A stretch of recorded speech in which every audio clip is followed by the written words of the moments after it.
Welcome to Rocky Canyon!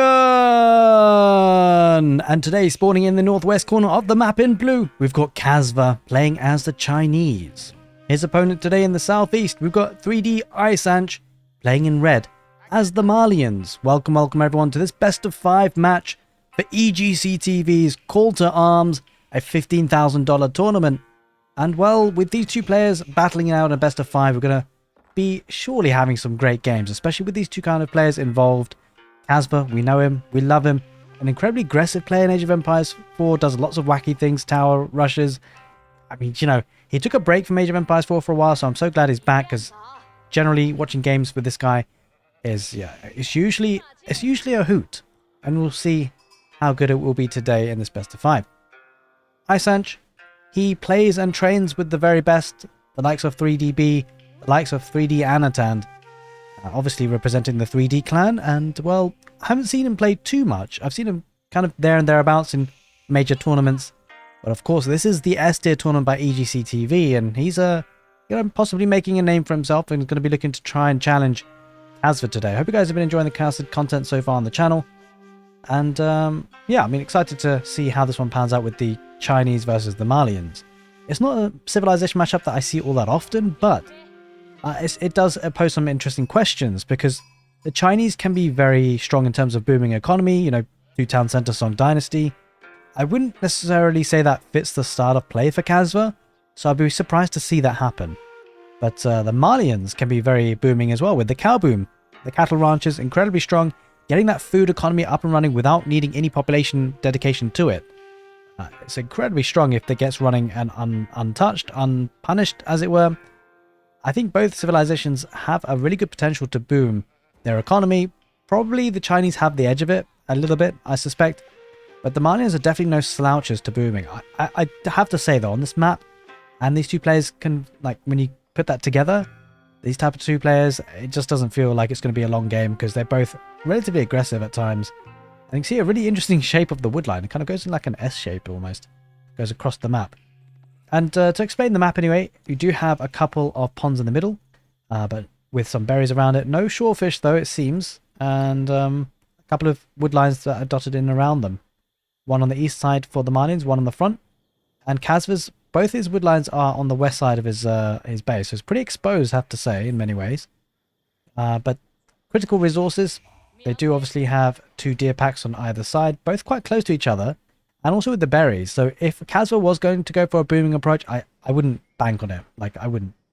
Putting a barbican of the sun here would be incredibly strong to actually secure the boar, 2 deer and berries. But wait a minute. Well, he's not going to be passive with it at all. That's not going to be a good sight, what I just pointed out, because he's going to go super aggressive with 5 villagers and the barbican. Will he get it up there? Because, I mean, isanych will see this, right? Question is, how does he react to this absolute mayhem play? He's going to drop off the wood. He's going to go try and torch it down. Does get to the next stage now. Feudal Age is in play for isanych. He's going to send absolutely everyone. 16 villagers coming out the scout for Kasva. We'll spot this. He wants to probably keep those sheep alive. Hang on a minute. Okay, maybe using the sheep as a bit of a bait, making sure the villagers go for the sheep instead. I picks the sheep up. Maybe it was a bit of a bug. In any case, the villagers going to come out and take their shivs out. Only 5 villagers there for Kasva. In fact, isanych is going to go for the barbican first. I think he's struggling to hit the actual villagers. The hitboxes aren't helping him. And he's going to backtrack now. And it looks like the 5 villagers will get the barbican and sun up. Holy moly. He maybe panicked a little bit there, isanych, with a lot of idle time caused because of that. Kasva's got him right where he wants him, right? He's just going to deny gold and berries with that. Now with this, isanych is going to have to go a bit further afield for his gold, right to the edge of the map almost. There is one here on the east side as well, so 2, 3 potential options. Going to invest in a stable. And I wonder whether Kasva's just going to take the gold run underneath his nose. Is not. He's going to go for the berries instead. Interestingly, he sent more villagers, which is kind of surprising. Holy smokes, more villagers being pulled. He wants to go for the pit mine. He wants to deny as much gold as possible. This is crazy play. Now, interestingly enough, Kasva actually has enough gold for the Song Dynasty. Whether he goes for it or not, I'm not so sure. He doesn't have that much food, right? He's got 3 villagers on food at the moment. And, I mean, is he actually idling it? No, he's got a lot of villagers queued up, though, to be fair. So he's all right for now. But the fact that I don't know, is this worth it? Like, is this actually... I'm not convinced that's worth it. I mean, anyway, it is what it is. He's going to take it down, and there's no villagers going to come out to repair, of course, because of the barbican and the sun. does have 2 warrior scouts here, Isanch. With the pit mine now taken, has he actually progressed to any other gold veins? Not yet, so Castle Age is not really a thing for the Marnians. But he could go for a cow boom in the feudal age. It would be very risky considering what Kasva's kind of displaying here in terms of aggression. But crazy opening to this best of 5. I'm glad you got to join. I bet you guys are too. He's going to get an outpost to try and deny the berries being taken. And I think Isanch, obviously wants to put some pressure of his own. Does have the warrior scouts to defend that. And Kasva's going to have to back away. Maybe he looks to try and take a fight with his villagers. Probably not advisable. He's going to do it though, as I say that, because he's got warrior scouts here, right? I don't think it's a good idea. I don't think Kasva has textiles either. So it's not ideal because the scouts can just micro away, head away and just heal themselves. So going to back away now, Kasva, with those villagers. Got to be careful not to... I was going to go for these berries. Interesting. It's a bit close to the town centre for comfort. I mean, I think maybe these 3 berry bushes would be okay. Isanch is not going to want to give that away at all. And it's going to go to build an outpost a bit further forward. So crazy opening. Both players having a relatively high idle time in terms of villager idle time. Going to be the Imperial Academy. So it will be the Song Dynasty that will increase the villager production for the Chinese and should give them a bit of a lead as time goes on. Question is, on the back of this, what does Isanch do? Looks like he's going for stone. Maybe to get arrow slits, maybe to get a second town centre. I think with 3 villages going on it, it's probably arrow slits instead. But the good thing for Isanch is he can continuously get that trickle of gold, right? So he doesn't necessarily need to go onto another gold vein to get Castle Age. Of course, he will want to go there if he goes for the Furuma garrison, because obviously very gold-hungry landmark.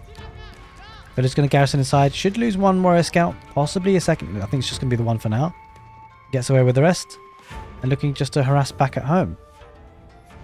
Song Dynasty is up and running now, going over to wood. No production buildings, would you believe? Almost 8 minutes on the clock for Kasva. A lot of villages on gold. So, I mean, what this does do when you split up villages like this, it does kind of mess up the macro for you. 11 villages on gold means that, I mean, he's got more villages on gold than he did food there for a few minutes.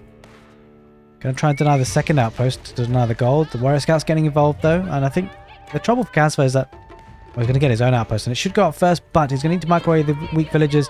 It is within the range of the barbican, so the barbican could do some critical damage. That's what's going to happen. He's going to microwave the weak ones, and he should get the outpost first. So nice play by Kasva to get this up and running now. Isanch is going to have to delete that outpost. And Kasva, well, nice pushback on that outpost. Is he going to try and torch this down? Okay, it's deleted. In any case, the villagers do back off. And 2 warrior scouts just to keep an eye on things, just to deny any other town centres coming out. I don't think Kasva would invest in another town centre anyway.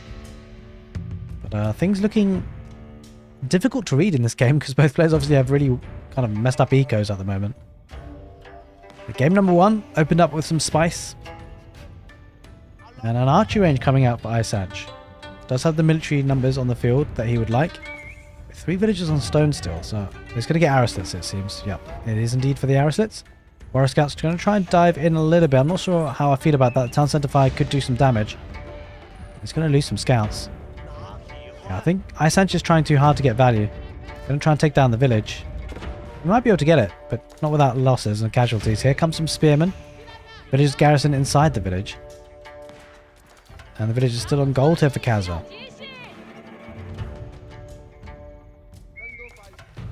Now, I wonder whether professional scouts will come in play for Isanch. Just getting the mill now. And I suspect he might be getting some cows, yeah. He is indeed. The warrior scout's going to engage against the spearman. That's not great. He loses 1, possibly a second. Oof, that's actually kind of costly mistakes there by Isanch. He needs to pay more attention if he wants to win this match. It's not ideal what just happened there. Because obviously he's got his mind on other things. There come the cattle ranchers. So it's going to be a bit of a booming economy with this. Getting a blacksmith as well for some upgrades. But the spearman for the Chinese is going to push that back nicely. Another village coming out on the woodline just in case it gets harassed. A bit of protection for those villagers to garrison inside of. And okay, well, he's going to go for the more town centres now. Kasva opening up the barbican and sun, being a bit aggressive, causing some pressure, and then on the back of that booming the economy. Looks like Isanch is going to continue to be aggressive. Question is, will he be able to do critical damage before the eco really kicks in for the Chinese? Already has an excess 5 villagers compared to his opponent, courtesy of the Song Dynasty. And interestingly enough, no one has actually lost any villagers. No one's actually lost a villager at all. Spearmen trying to get a lot of value. The warrior scouts, though, picking off 2 spearmen and being microed away. A couple of archers and javelin thrower just continuing the chase. Second town centre for Kasva on the deer pack. Yeah, I think Isanych sees this now. He knows that there's going to be a second town centre somewhere. And the villagers are starting to build that. So that will go up. I don't think the scouts can do too much to deny that, especially with the spearmen lurking around. Oh, there is a Sopher diving in on those villagers. Kasva, I don't think he's noticed. He's going to lose a villager or 2 at least. No Araslits in the outpost. That's painful. Villagers do garrison inside now. I think he lost 2 workers there in total. And there's that second town centre. Going to go for the deer, and that's going to be a nice source of food for the Chinese. But look at Kasva, just playing this very greedy now. Only 3 military to 12. And I think now it looks like Isanych transitioning more villagers onto stone for that second town centre. It has enough for a second town centre. Just needs a bit more wood. But the villager lead going to start to ramp up for Kasva, I suspect, very soon. 2 town centre, Song Dynasty versus the 1 town centre so far. And he continues to go on stone. I'm not sure about this one, Isanych. Is it for a keep in the castle age? I mean, he's not really close to the castle age, so I wouldn't have thought so. We'll have to see. Well, Kasva does get a market just to balance that economy a little bit more. Double stable. So Kasva going to be aggressive in the feudal age. No signs of going to the castle age with that production buildings being built. Let's have another pit mine on the east side here, the Marlians. And I think if Kasva plays this very heavy feudal age, it could do some critical damage. We'll see. We will see. Yeah, he's walling up nicely now, Kasva, just protecting himself from potential raids.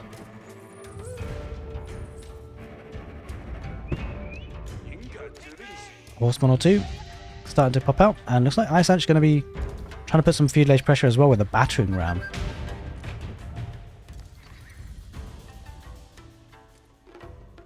Good few villagers building that, or archers rather.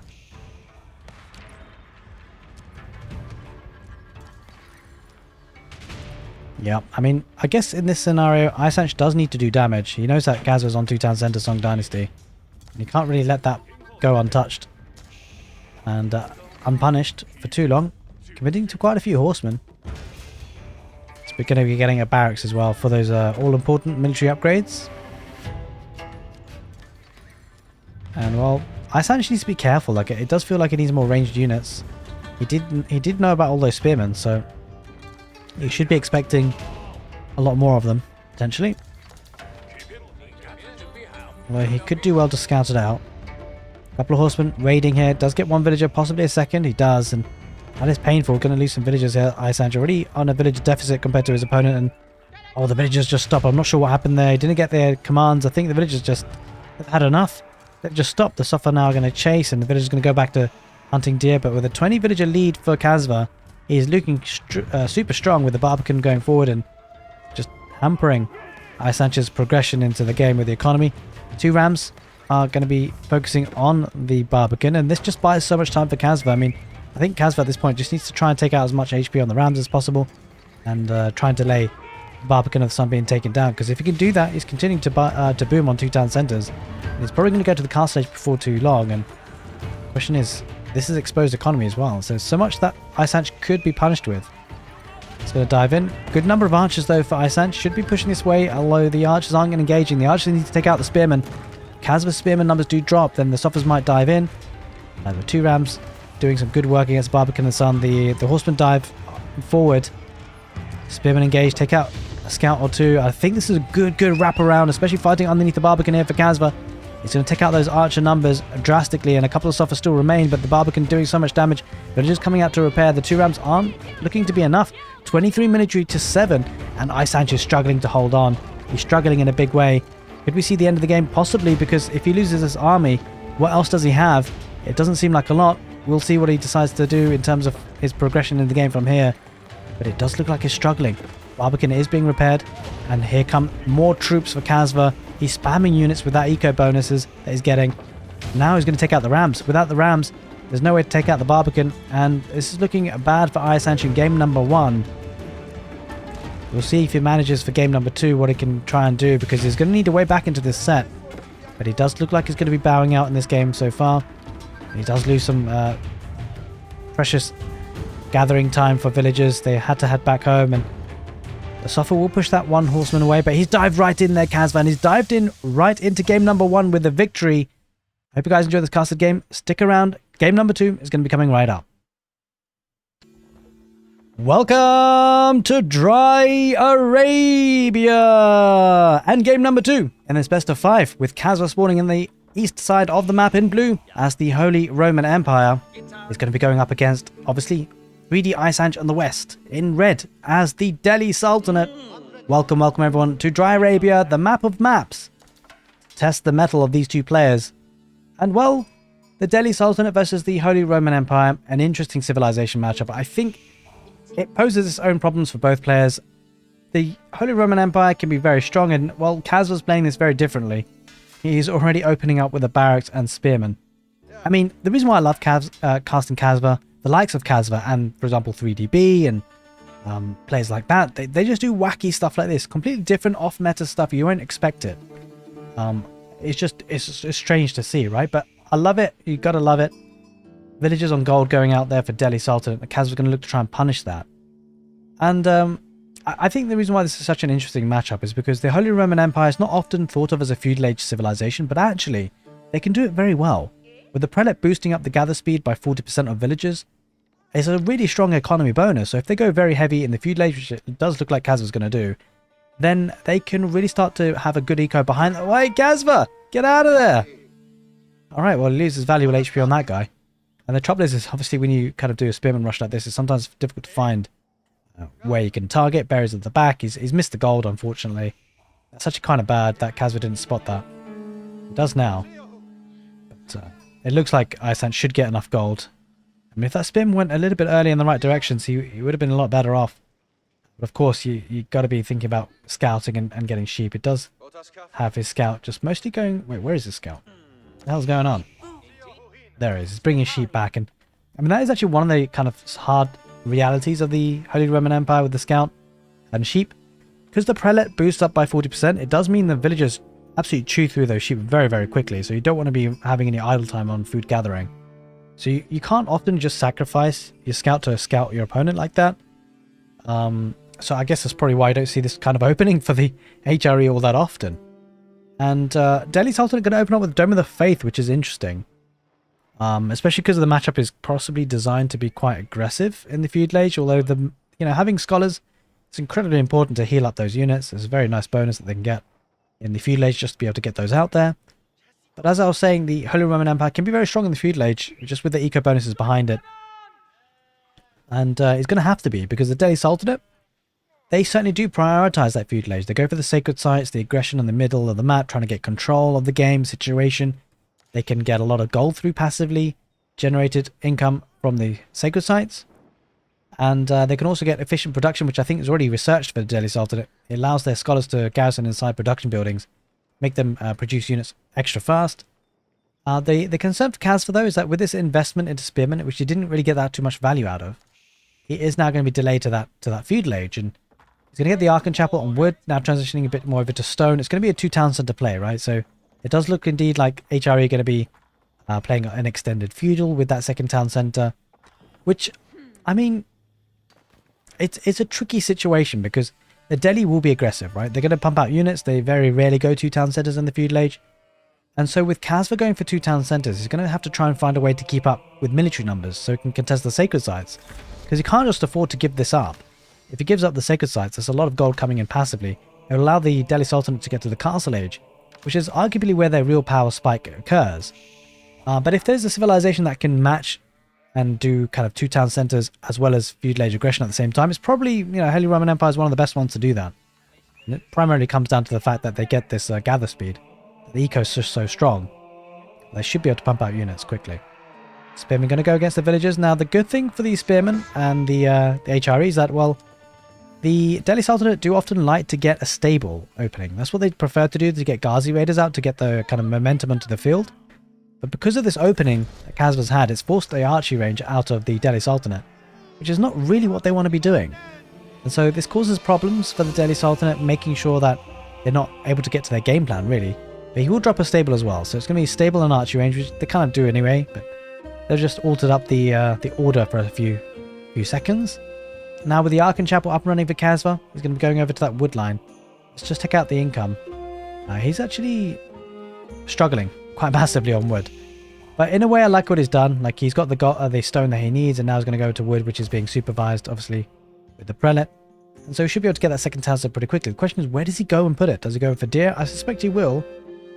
This one's a little bit too far up, but potentially a bit more protected. It does have the wood line, so could be an option. But I suspect he's going to go for the deer Isanch, just scouting out just to see what's happening, making sure there's no cheeky fast castle, which is something that the HRE commonly used to do. Here comes a blacksmith, so we're going to be getting those free upgrades for the Delhi Sultanate Isanch. But, you know, I'm really optimistic about this set. Started off with a banger with the Barbican of the Sun drop. And this game has been interesting already so far with the Spearman coming out for the HRE and kasva. I hope you have been enjoying the casted content on the channel so far. Do give the video a thumbs up, really helps out with the algorithm and whatnot. I'm certainly going to be looking to cast a lot more for Age of Empires 4. Now, could do well to try and push these deer in actually with the Spearman if you could. He's got the Spearman there anyway to protect, so might as well do something. But with the second town centre now at almost sort of 7 minutes, this does give the ability to Isanch to get onto the field. I wouldn't be surprised to see a couple of scholars just popping out very soon and going for the sacred sites. We'll need to get sanctity. Has actually put piety on hold for now just to get that sanctity a little bit quicker. And you can just see the timing on that increasing a little bit because of ejecting the scholars, but it's going to move those scholars into position now. And he should feel quite safe and secure doing that. But with kasva now, with quite a few decent number of villagers on food, 15 to be exact, he's going to start to pump out units. He's got a stable and barracks. So it's going to be horsemen and spearmen for the HRE today. And he does need to get into production mode because he's going to be losing out on the sacred sites very soon. And with wood coming in soon for Isanch, he could start to consider putting down some palisade walls to protect those sacred sites. He's getting the blacksmith first, so those upgrades will come in through a double blacksmith. Another stable, so kasva definitely extending that feudal age. Having 4 villagers on gold, primarily just for upgrades, I would imagine. Speaking of upgrades, Isanch already has wheelbarrow and double broadaxe and is getting all the others too for free, of course. He's trying to contest the sacred site. Does get access to that sacred site now, Isanch. The archers are going to come critical here for kasva. He needs to deal with those spearmen if he can. He does have some Ghazi raiders of his own. I fear for kasva because this is what we talked about. It's kind of like a... Like strategically wise, Isanch has a really good upper hand and he's going to be able to focus on just doubling down on what the Delhi do best, right? Which is getting the sacred sites and building from there. If the sacred sites stay under control of the Delhi Sultanate for quite an extended period of time, which it might just do that, then Castle Age could be on the cards for Isanch, which would be devastating for kasva. Even being 2 town centre, the question is whether he'll be able to hold off against Castle Age units. He's now getting his blacksmith. And, I mean, we'll have to see, because how much can kasva punish these units? How much can he punish the sacred sites? How much can he deactivate them? He's already got 2 of the sacred sites activated, the 3rd one coming in. And so if Isanch can keep hold of this 3rd one in the south, he will actually set off that sacred site timer, the win condition. Doesn't seem like he will at the moment. 2 Ghazi raiders versus the horseman, an archer there as well. Going to be sniping that scholar, I'm afraid. Let's go down. The sacred site victory is approaching. South sacred site is going to be decapped though, as well as the north. So actually kasva doing a great job so far of just trying to challenge these. He will decap the south one.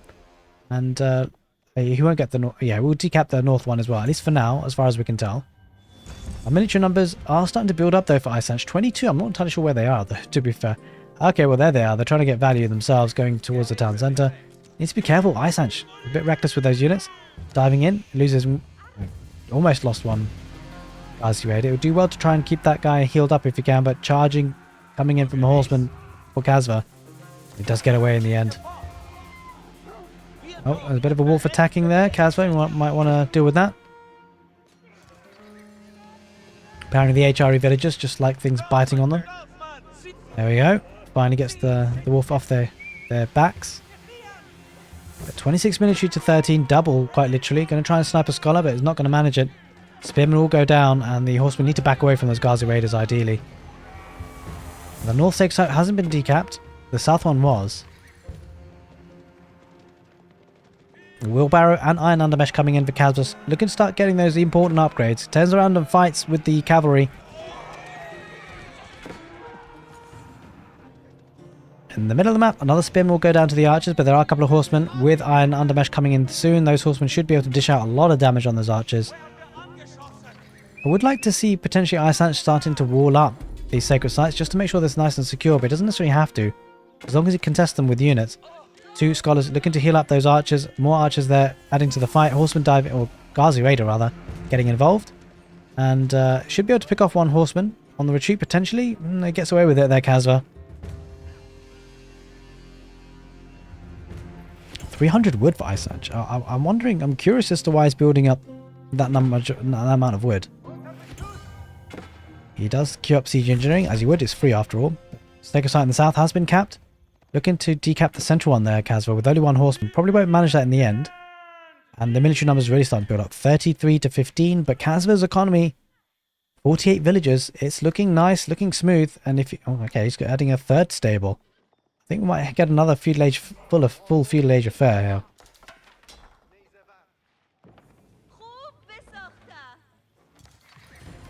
Another archery range coming out for the Delhi. Northern Sacred Site has been decapped, resets the timer, at least for now.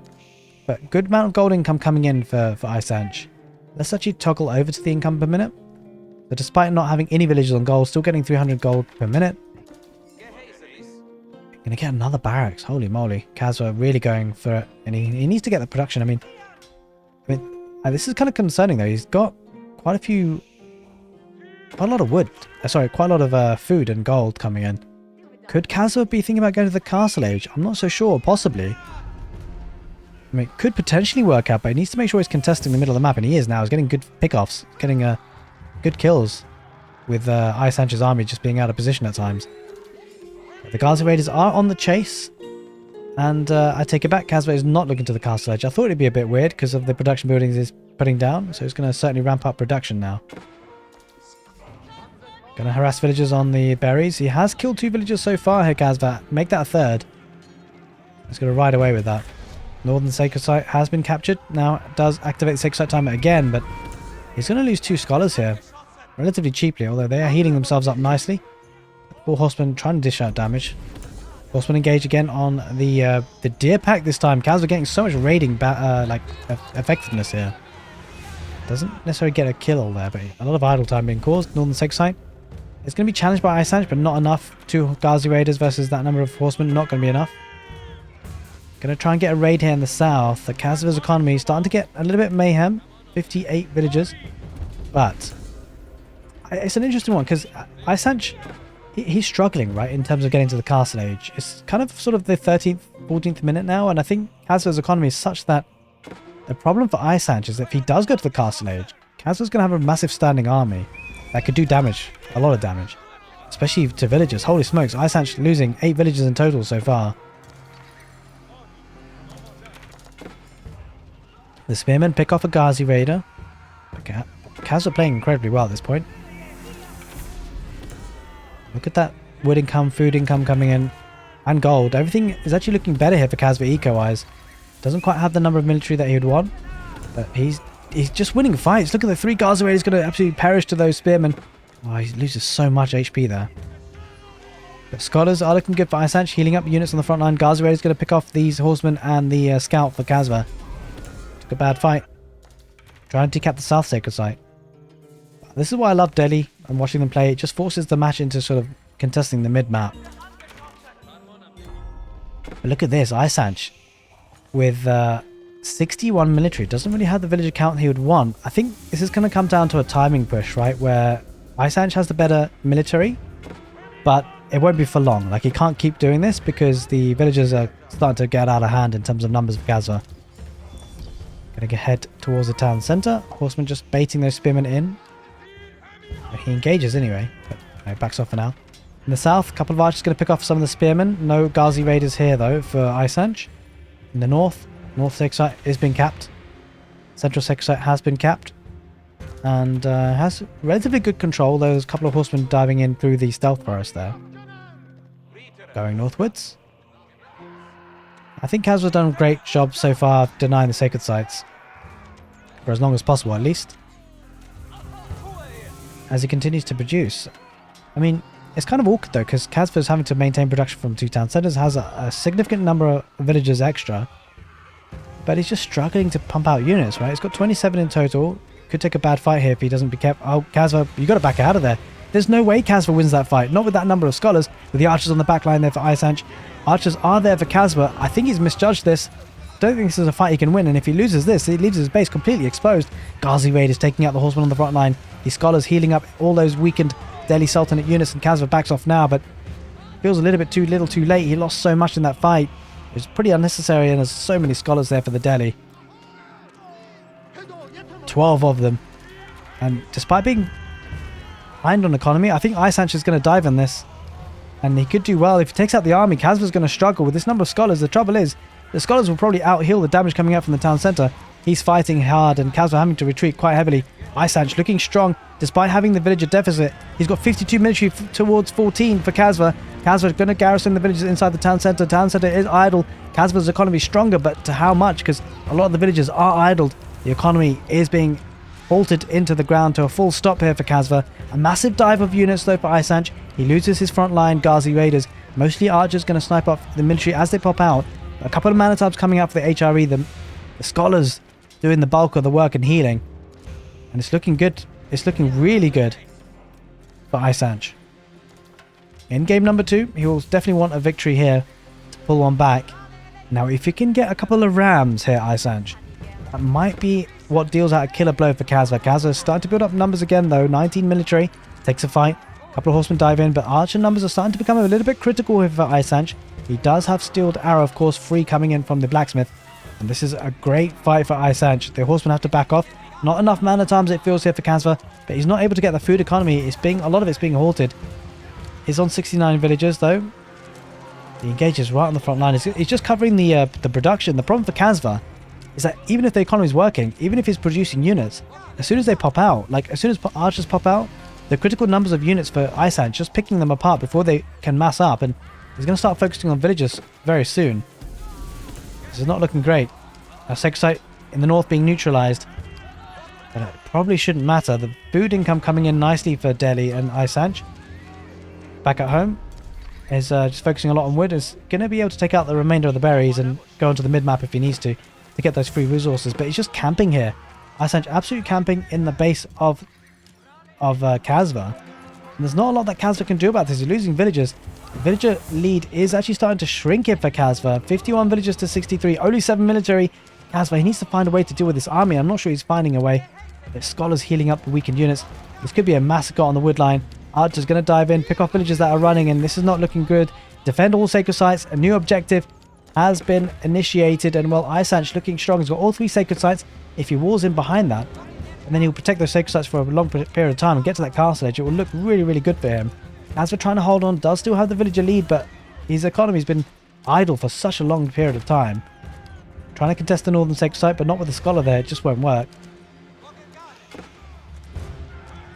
And at this point, I think Isanych can just keep trickling in units, right? He's got 2 stables producing, with the scholars garrison inside to supervise and increase the production rate. Villagers going down on the farms, and very soon, slowly but surely, well, Isanych might actually overtake Kasva in terms of villager count. He's definitely overtaken him in terms of villager count, diving in quite heavily. And I think Kasva might be giving this up. He's got a couple of villagers on the south getting the deer pack. Looks like Isanych was going for that as well. But he's just chilling out underneath the Arkan Chapel, killing villagers on the farms, and all of a sudden, Kasva's villagers count has dropped down to 47. Isanych is possibly taking game number 2. Kasva just doesn't seem to have an answer in this one. He's trying to get food as much as he can. But look at the constant trickle of units. They're spamming across the map. The minimap is looking wonderful for Isanych right now. And it's kind of surprising that he's been able to camp underneath the town centre for so long. There's 15 villagers. God, they've just been barricaded back at home in their town centre. 39 military to 9. Kasva struggling to keep units alive that are coming out from the production buildings. Here comes some villagers, though. Isanych needs to be careful. He does spot it. He reacts nicely and very quickly. And this could be the next target for Isanych. If he heads here, that could be problems. And that's exactly what he's doing. Isanych is going right for that economy. And that's probably the heart of the economy that remains. Kasva is going to back away with the villagers, but it's going to be too little too late potentially here. The Ghazi raiders need to focus on the villagers. No, he's going for the outpost. No. Well, anyway, the villagers fight and live another day. But he's going to struggle for food because Kasva just doesn't have the wood economy for farms, right? And obviously he's getting 1,000 food per minute. I think that's going to drop as time goes as the UI equalizes for losing out on the deer pack. It's going to go to wood, which is not a bad idea. He needs units. But 42 military versus 17 and 57 economy versus 48. Kasva's 2 town center HRE has struggled against the Delhi today and hasn't been able to hold, hasn't been able to produce enough units. He's going to deactivate this northern sacred site unless Isanych sends some units there quickly. He's going to fight, push away the villagers on the farms once again, and he's got a 10 villager lead here, Isanych, despite being half the number of town centers. Kasva's economy in tatters. I don't actually think there's a way back here for Kasva, because all it requires now is for Isanych just to get a couple of rams, take out the infrastructure, and then he'll be in a really strong position. He needs to save up the wood to do so though. He's continuing to produce archers, which you wouldn't blame him for. But he's just going to come out just to surround the horsemen and take him out. Does take him out trapped by the tree as well, and taking that food economy off the map.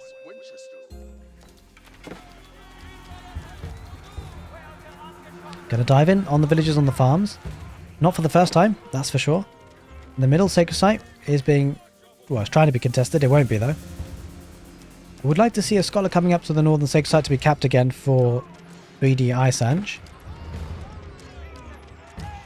Kasva now down to 43 villagers. He's trying to hold on as much as long as he can. But it's slowly starting to becoming an overrun of Delhi archers in the base, especially with the scholars here. 12 villagers idled for the Holy Roman Empire. Ghazi raiders take out villages on the wood line. He's going to struggle for wood soon. This is the last kind of wood line he has access to. Kasva's struggling. He's not going to be able to get access to this wood line, not with the Ghazi raiders there. Isanych might actually kind of latch onto that. Does have a couple of Manatars trying to take out as many archers as possible, but with steel arrows dishing out a lot of damage still. With his critical numbers of archers, he should be winning. He's actually out to the deer pack again, very sneakily here. Is Isanych just taking the deer right from his nose. For a second there I thought it was Kasva's villagers. It's not, it's Isanich's, and he's going to get plenty of food from there. Now, the thing for Isanych is that he will be losing units, but he's just caused so much idle time that he should be able to scale his economy even further. 61 villagers versus 49. Farming transition coming out. And that's going to give him a really good game plan mid to long term in this game. Ghazi raiders diving in once more, and Kasva still holding on for now.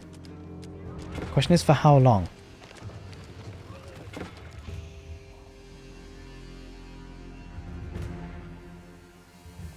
Well, Isanych is starting to build up a force again.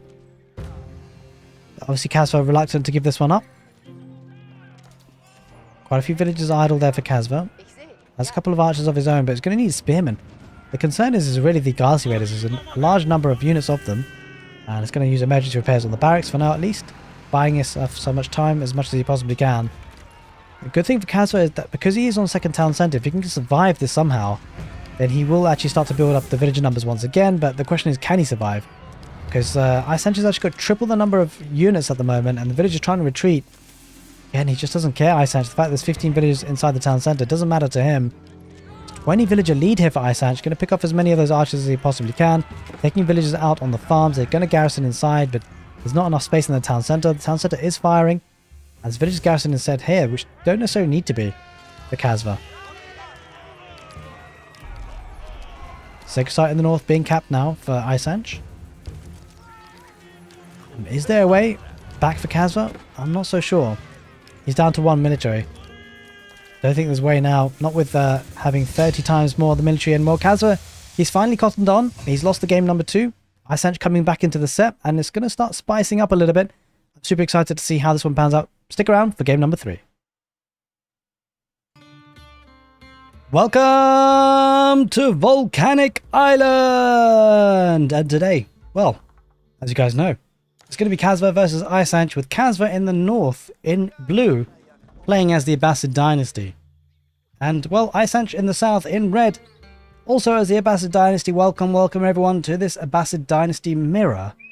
And, well, you know what? I know what people say about mirror matches, blah, blah, blah. But actually, they can be very interesting, especially when you've got these kind of two players involved. We talked about it, like, I mean, if you're going to play with players that are going to be very adherent to the meta, play very standard, it's one thing. But when you play with these two players, or watch these two players, it's a totally different story. Although, I have to say, though, I guess both players are going to be opening docks, right? You kind of have to on this map. The fish is so important to gather. It's so fast as a source of food. And so I think at the beginning part of this game is going to be pretty stale, a bit quiet. But hey, listen, we have had 2 games already that have been absolutely bangers. I hope you guys have enjoyed those 2 casts. We're going to be getting into game number 3 now. Best of 5 is even Stevens. Both players have got a game apiece. And that means, well, things are going to be heating up. We're back to square one, I guess, in a way. 3 more games, potentially. Who knows what will happen and who will end up winning. But, well, whoever does win will probably end up deserving it because they've had some good games so far. And I guess the question at this point is, how many docks is enough? How many docks is too much? Well, Isanch believes that second one is necessary. He gets a second. And sends a scout to the west. Could he be investing in a third? We'll have to see. Kasva at the moment already got 1 dock and just gathered a bit more food with that villager before he heads out to get a second dock. Alright, well, he's got 2 fishing ships here already. And, I mean, I have to say already, I like the build from Kasva, right? Because the issue is that it's not just about having docks up and running. I mean, it is. I mean, it's important to have docks, but they've got to be running, right? They've got to be actually making fishing ships. Kasva has got the 3rd fishing ship already. And now he's going to get his other dock. So he's got 3 fishing ships. Whereas Isanch has only just got his 3rd one out now. So having this dock out, up and running a little bit earlier, I mean, he's behind, right? He's behind literally technically on food that's been gathered. Although it wouldn't seem it, considering the amount of resources that Kasva has in the bank. I mean, I don't know what that's about, but in any case, it did feel like, unless I'm missing something, it doesn't seem like it. But now he does have 4 fishing ships, though. So bear that in mind. Kasva has 3. About to get his 4th. He's actually stopping with only 3 fishing ships on this this dock.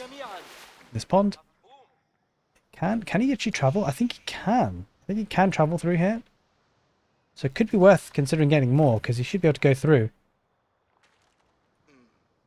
In any case, well, the House of Wisdom is constructing here for Isanch. And, well, well, I'm about to say 3DB. I mean, it's not 3DB, it's Kasva. He's about to get his House of Wisdom as well. Oh, Kasva was looking to get that 3rd dock up, and I mean, it should go up in the end, but Isanch's just going to be a bit of a pain and try and harass that villager somewhat. And it will work. Wonder whether the villager will have to head back. I think the villager actually dies here, quite possibly. We'll have to see. In fact, no, maybe not. Isanch's going to just back away from that. No real need to waste scouting time, I guess. It will take way too long for that villager to actually die, so. Right, well, there's the first roll of the dice in terms of deciding what to do. Culture Wing is what Kasva's going to go for. Sorry, Isanch rather. Isanch's going for the Culture Wing. We'll allow him to get to the castle age a little bit quicker. I mean, could he be thinking about a fast castle? Is that a thing? I mean, it could be. Like, the thing about Volcanic Island, it's kind of a bit difficult to do damage in the feudal age, considering how much distance you got to cover to actually get to your opponent. Like, whilst you later stages of the game could just chop through, before that happens, you have to go all the way around. It could be tricky. There's a 4th fishing ship coming out here for Isanch. I love this dock position, actually. It's really nice. It's got 2 deep water fish. This is like the perfect situation, actually. That's actually kind of probably why the food income was a bit better for Isanch in the early game. Although the deep water fish is actually pretty close for Kasva too, to be fair. And well, Kasva, I mean, I guess we kind of expect that, right? It's Kasva, right? It's Kasva. He's not going to go for the eco wing. Why would he do that? He's going to go for the military wing. As my mouse just goes out of control there for a second. But alright, so different approaches. I mean, I did say earlier that it can be difficult to do damage. Well, Kasva disagrees, and well, Kasva's Kasva, so I'll happy to concede and say, well, look, mate, if you're going to go for the Imperial, for the military wing, go for it, and let's see what we can do. Gonna be looking to be aggressive.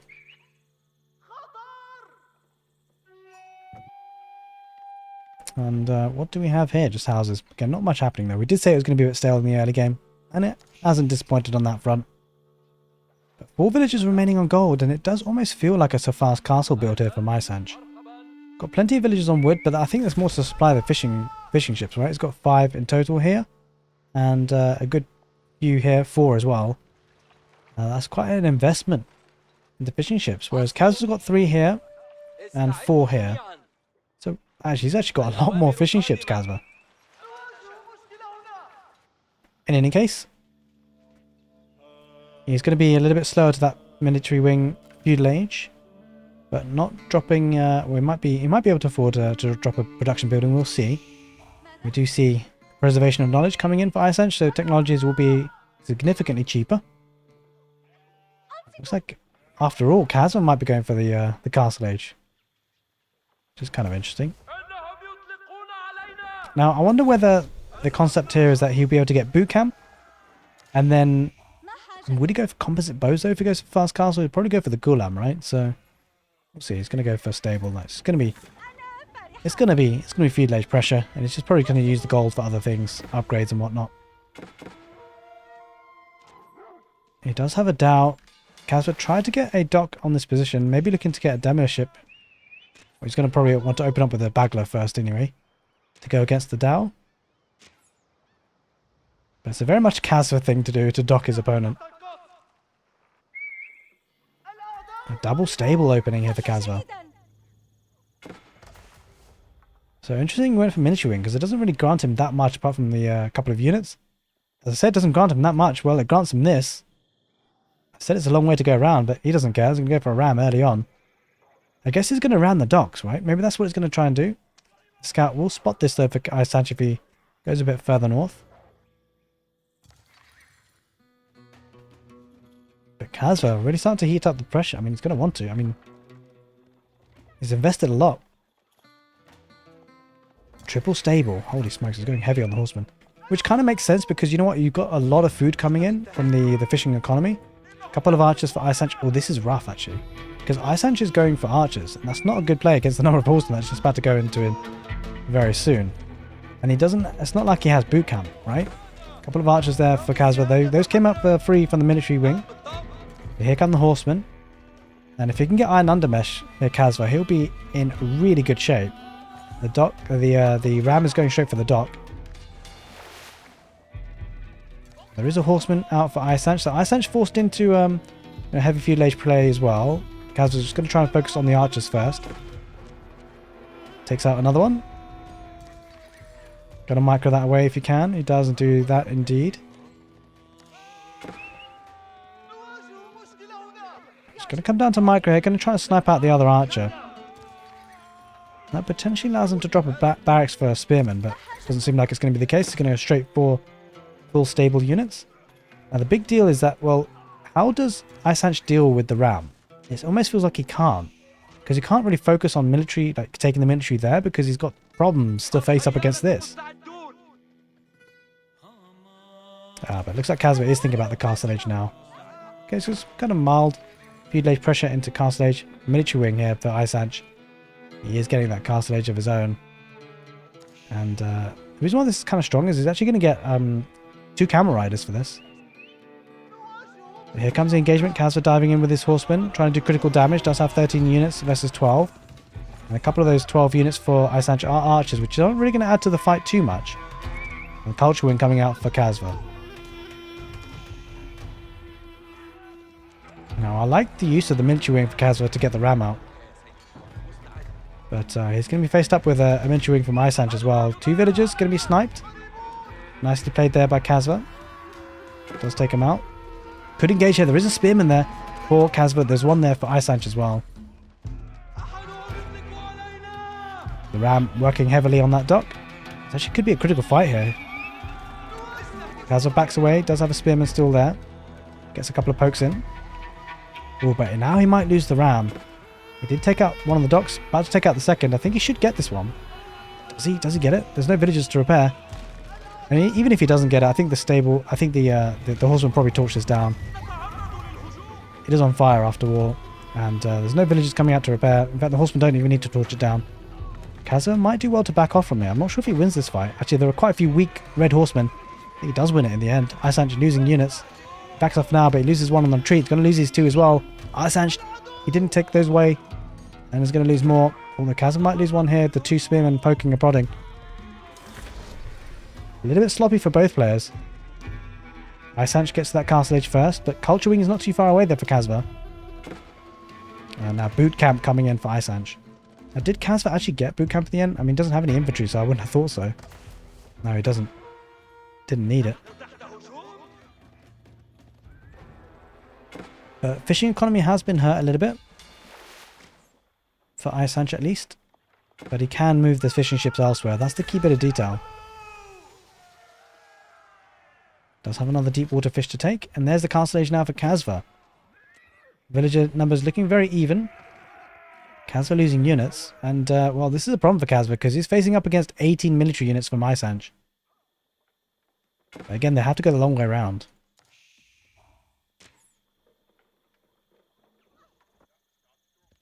Does have two camels. Assisting the Ghulams. Now, the Ghulams with Boot Camp. That could be a problem for Kasva. He's got literally one military. And he might lose the docks. Wait, what is this? Okay, well, wait, what? I think he's trying to get the Golden Age, trying to get proxy barracks. He's got a lot of them. 5 of them. How's he affording all of this? Kind of crazy. What's his income? It's looking decent, but I'm surprised he's being able to afford so much. And well, it looks like Isanych going to try and take out the docks on the west side. And whilst he's busy doing that, well, he's going to get raided by Ghulams.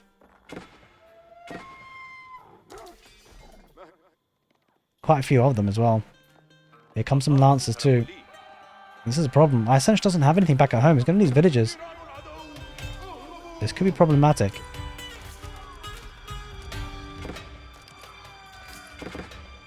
And he doesn't have textiles. That's actually huge. Isanych not having textiles is really hurting him here.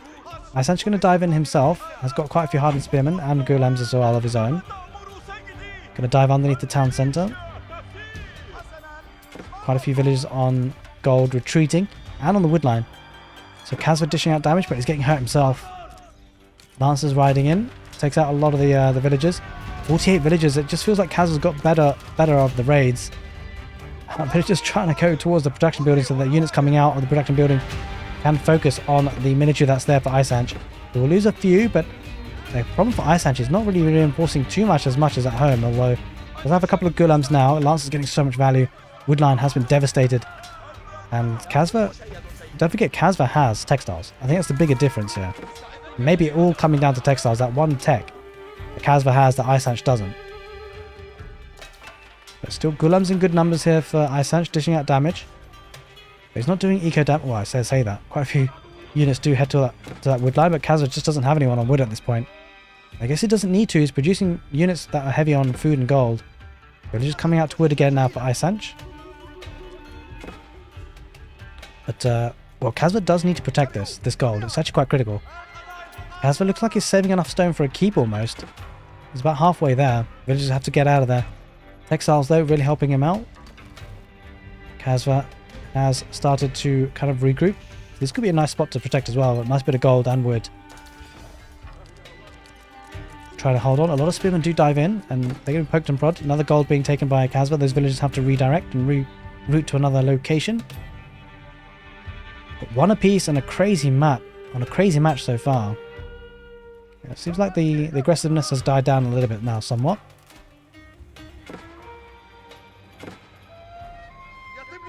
Now it looks like Kasva looking to get some relics. Not bad idea at all. He's going to get a second town centre as well. So Kasva now actually switching to a bit more of the eco approach, and it's looking good on that front if he can do that. He's already got a bit of a lead in terms of economy. So this is a nice time to do it because he should be able to keep up military production. At least outproduce his opponent, who has lost his forward position with that military. Now with the relic coming in, a second town centre as well, protecting that gold. Could be a good position here, Kasva. If you can protect the secondary TC, he'll look to be in a very strong position. But there's a lot of military here for Isanych. Kasva needs to regroup and bring everything here if he can. Crossbows on the back line for Kasva will dish out some damage against the Ghulams, but it doesn't really quite have enough.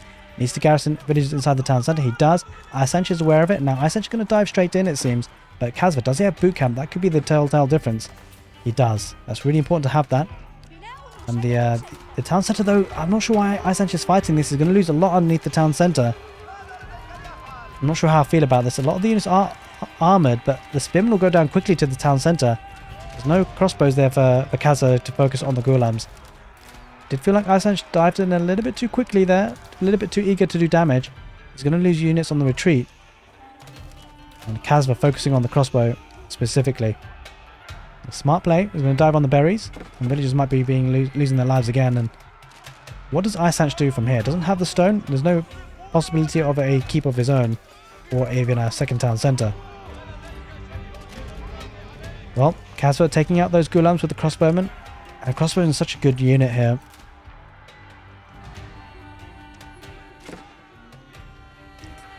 isanych does have a couple of crossbows of his own though. He's pushing this back, and Kasva won't be too disheartened about that because ultimately he's on 2 town centres. His opponent's just on 1.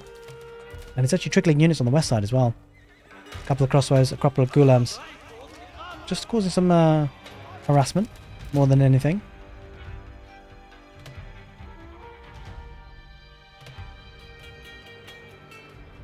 Alright, a bit of a breather again as we're heading into almost the 18th minute of the game. We're at the 17th at the moment. Kasva has got so much production as well, right? When you consider it's not just resources that he's got. Look, he's pumping out of 4 archery ranges there.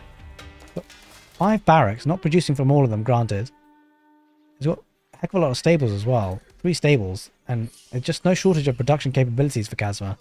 He's picking up his 2nd relic, so he's macroing really nice behind this. Getting a lot of advantage. Look at that, almost going to be doubling the military count. So head on villages as well, and looks like isanych is going to struggle so far, it seems, in this game number 3.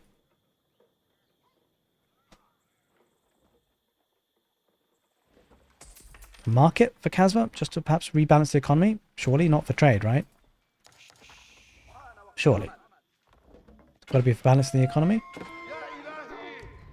There is a couple of horsemen, though, veteran horsemen on the villages on stone. They do have to back off. Possibly could pick off a villager, but that's the least of isanich's problems to deal with at this point. He's going to run out of gold soon.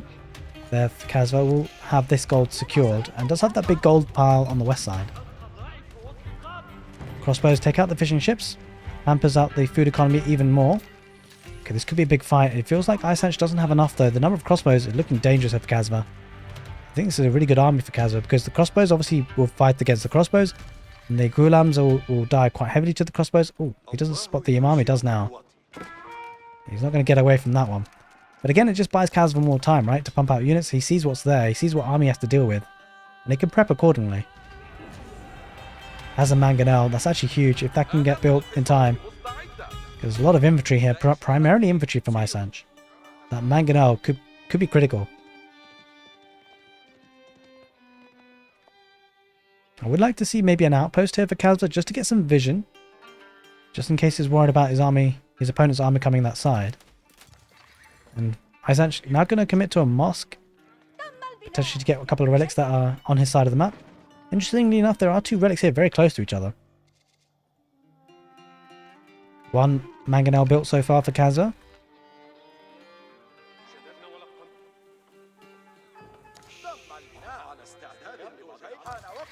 And berries and stone have been taken. There's a lot of idle villagers here, Kasva. Gonna sort them out now. Sending them all to gold? No, sending them half to gold. And, wait, where's he going with this? Okay, he's going to stonewall the west side of the map. And he's going to focus on pressurizing the east. Dives in with a couple of veteran horsemen. And the 2nd town center coming up for isanych. That feels very rough, actually. But at this point, add a 2nd town center. It will be a nice static defense, but he's been behind on villages for quite some time. And I like what Kasva's doing, right? He's playing this slow and methodically, not rushing into anything, not being crazy. He's just playing it slow and methodical, making sure that he doubles down on the advantages that he has already secured. He's going to protect a gold and a stone with the stone wall. 2 golds, actually, in fact.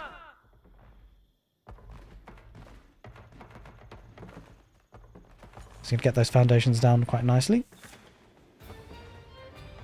It's actually quite therapeutic watching this. And there's the Golden Age tier 2.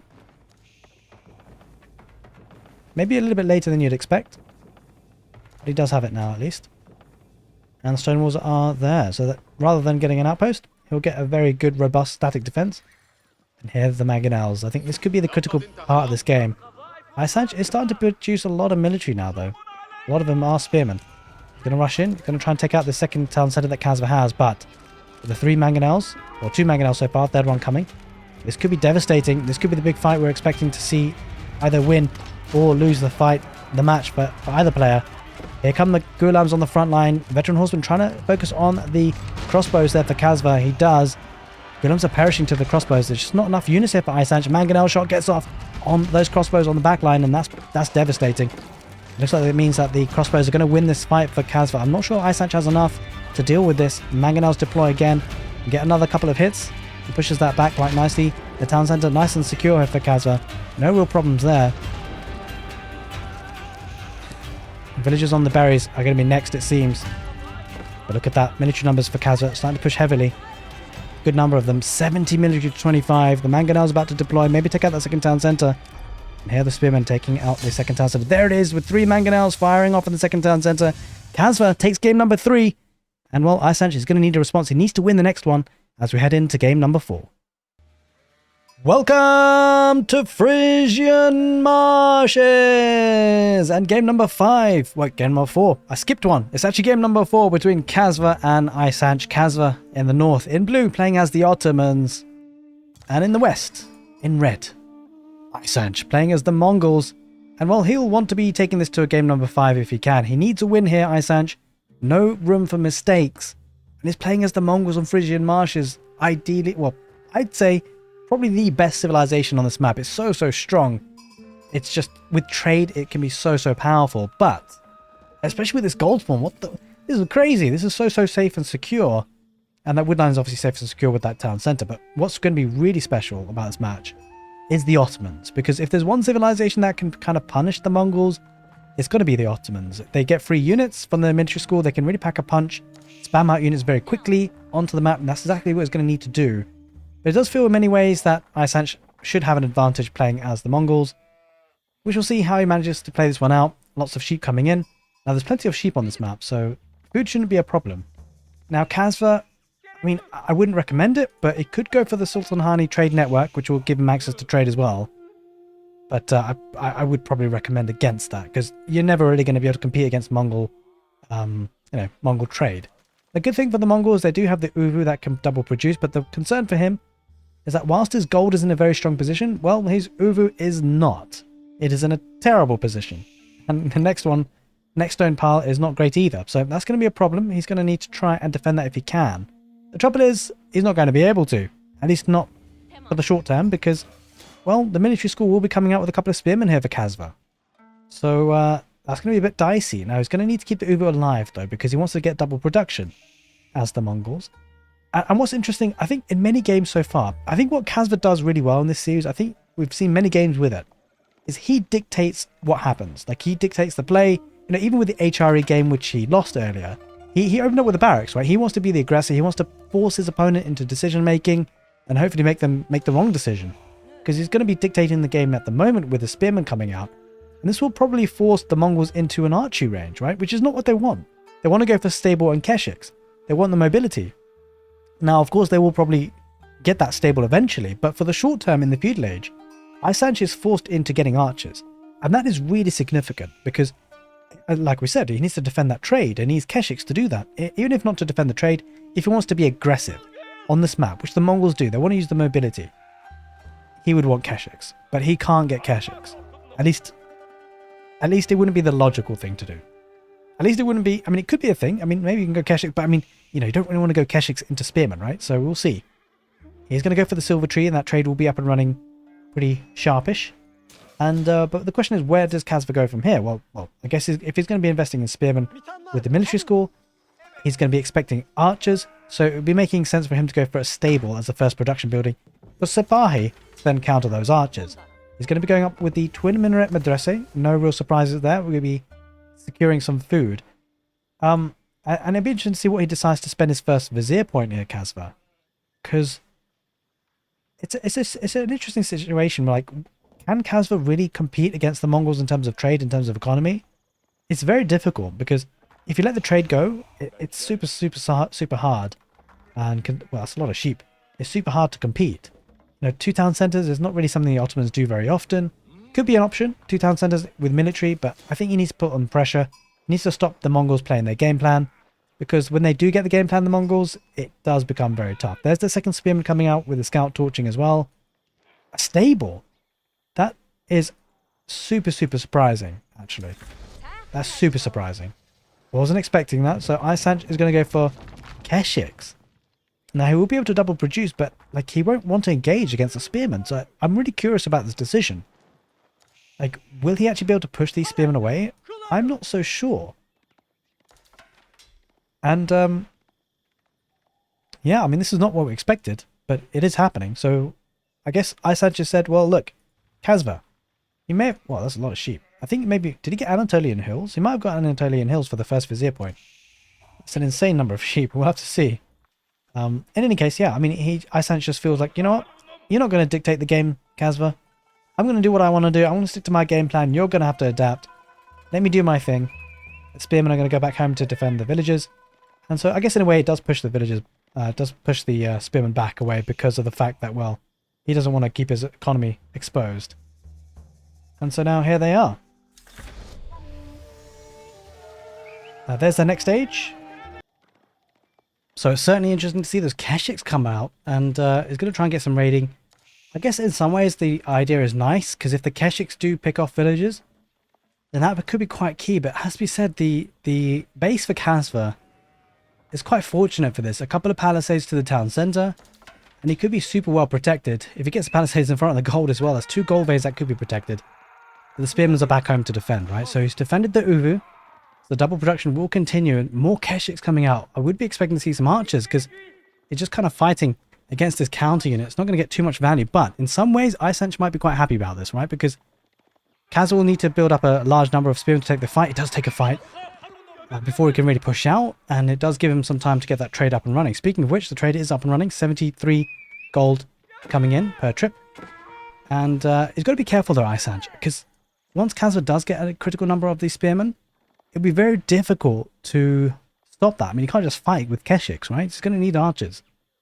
So we'd be expecting to see an archer range being put down, but the trouble is if he's going to continue producing the traders, well, these guys cost 60 wood.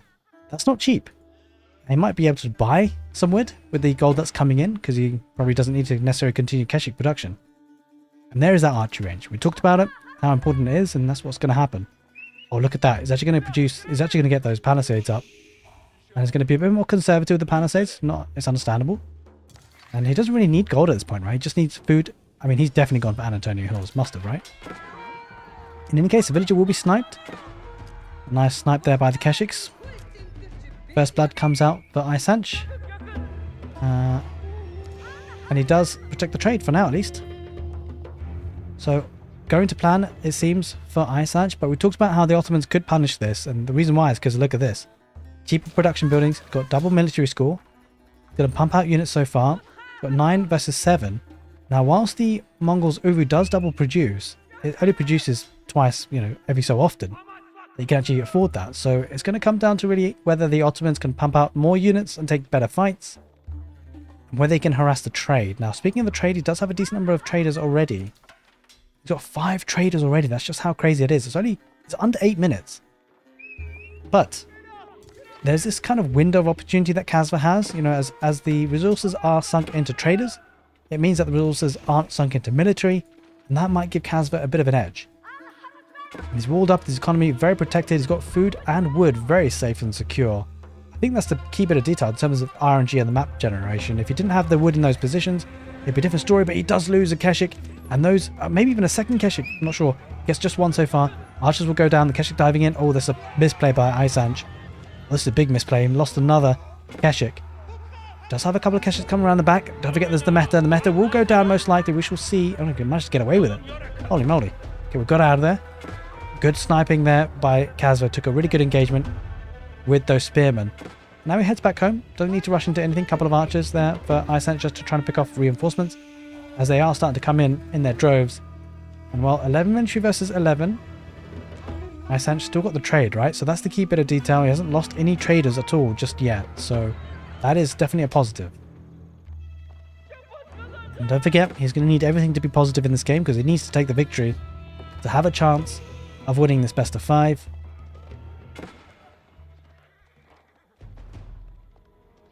Here come some of the more production buildings. Archery ranges. 4 of them.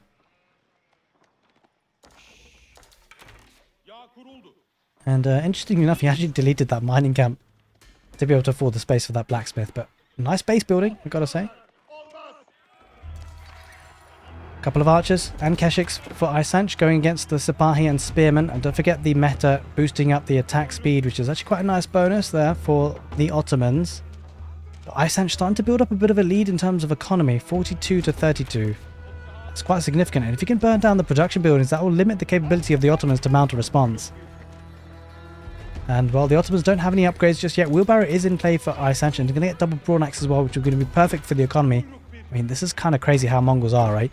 They're so far ahead in economy, but this could be a bad fight. Isanych needs to get out of there. I'm not sure why he's fighting this. He doesn't need to. He doesn't need to take this fight. A couple of keshiks get picked up from the hardened spearmen. Sipahi diving on the archers. I'm not sure why the Mongols are fighting this. He doesn't need to. He's got the eco advantage, but he's fighting with it anyway. And oh, he backs off at the worst possible time. And units are being lost on the retreat. That was a terrible fight for Isanych. Could he have just thrown the best of 5 series in that fight? That's the question.